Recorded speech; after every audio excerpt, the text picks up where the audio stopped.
Oh, hang on. Did you see that? That's way bigger than the other one.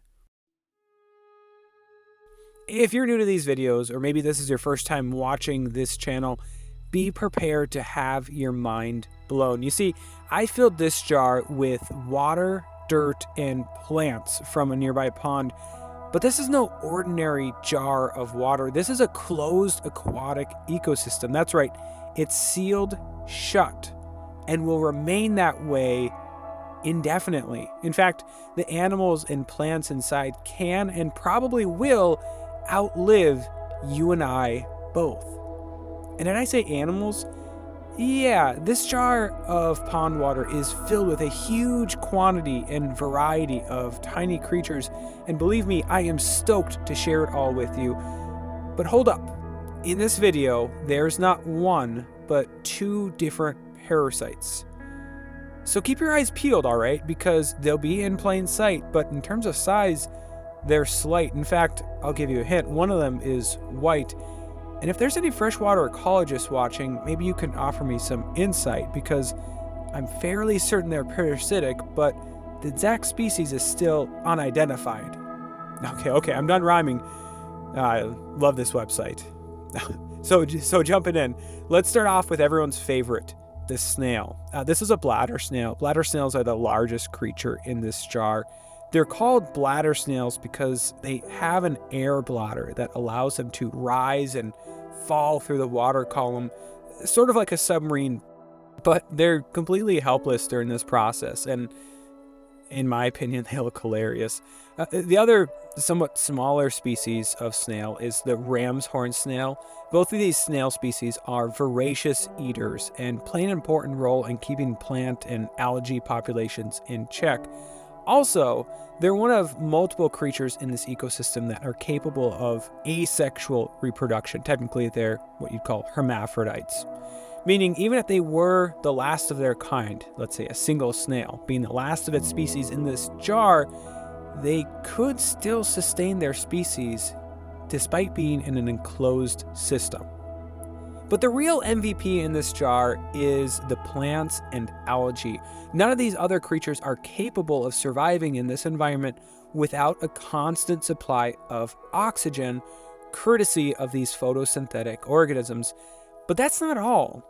The tiny phytoplankton, the algae, and the plants also make up the basis of the food chain for, well, most ecosystems on Earth, including this enclosed one. Actually, when you look at the biochemistry of photosynthesis, I don't know about you, but I'm left with the impression that the oxygen is almost just a byproduct of the reaction, and that the plants are mostly in it for the other compounds that are created, the glucose, which they use for energy, along with other sugars, the cellulose, which they use for their structure, lipids, etc. And all of those substances are consumed by the other creatures in this space, thus being the basis of the food chain. Another consumer of this algae is these beetles. They're known as crawling water beetles, and they help keep in check the population of other creatures too, such as this. This is a Daphnia. It's a very small creature, and at first glance it looks, well, strange. But zooming in, we can see this Daphnia is busy feeding. Daphnia are filter feeders, and you can see this constant suck of water and other particles into its mouth. Maybe we can dub this like some other nature shows. If you can imagine a constant suck into its mouth, and you can also see what looks like its digestive tract as it breaks down these tiny organisms like phytoplankton or other zooplankton. This kind of stuff blows my mind. But if you thought that was cool, check out this.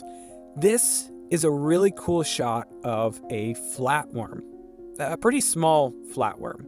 I mean, this one is maybe 1 or 2 millimeters in length for those of us in the States. That's really short. And up close, because it's so small, you can see right through its skin and make out some of its various organs. And actually, if you're still looking for those parasites, flatworms are at times parasitical. I don't think this one is here, but I guess I couldn't be absolutely certain.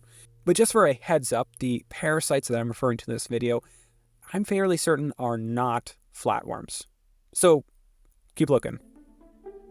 And by the way, I showed you earlier a few of my other closed aquatic ecosystems, 4 of them total, counting this one. They're all doing pretty good for their age, with the oldest one being over 500 days old. And sometimes I get the question on other videos of how to make a successful aquatic ecosystem. And the answer is not maybe quite what you'd expect. It's often a lot simpler than you would expect. And maybe at some point I will make a full video about it, but I think for now I can simplify it to 3 simple tips. Number 1, avoid too much dead organic matter and substrate. Number 2, make sure you have plenty of plants and algae and light for those plants and algae to use for photosynthesis. And number 3, avoid too large of creatures like large clams, frogs, crayfish, fish, and the like. Almost any clear container will do, so I encourage you to give it a shot sometime. I could use some help on this one. I have no clue what these bundles are. I assume they're eggs of some type, but I'm not sure what they're from. They don't look like bladder snail eggs, and I assume they're probably not ram's horn snail eggs, but I'm not positive I've seen those before. There's a few other aquatic critters in here, like this. This is a copepod. And this one right here, this is an ostracod. And actually, above the waterline exists this. What is it? Well, let's go back to that shot I showed you earlier, right after I collected the contents of this jar. Look closely, and you can see dozens of tiny black dots jumping around. These are springtails, commonly found in both open and closed terrariums. Springtails also often live on the surface of water and along bodies of water and on aquatic plants. That includes these plants right here known as duckweed, which sort of look like miniature lily pads.